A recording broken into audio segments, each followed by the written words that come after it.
get a major construction boom in LA. Sure, we get some legal trouble first. Of course we get that.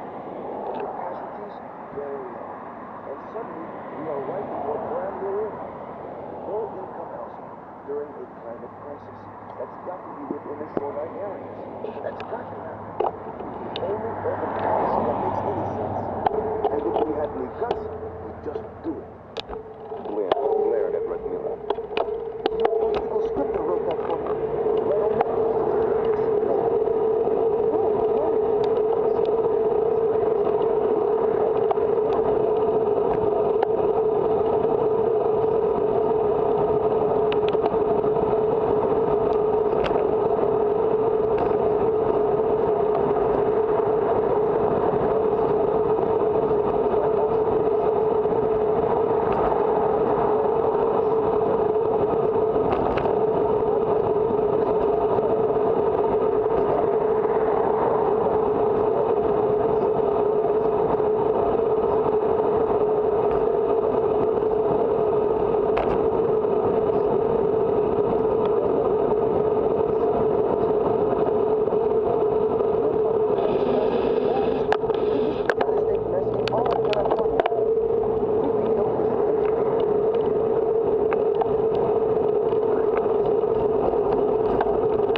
given Rishi some garden tools for a birthday present. Glenn was intelligent, so it didn't take her long to defeat her false assumption. I was racing. I should have known that someone's keeping the best profits. But someone is wow. I thought that was impossible.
Some bold souls made it their business to spy out all the surveillance spies, map them, spot them, shoot them, steal them, hack them, tap them,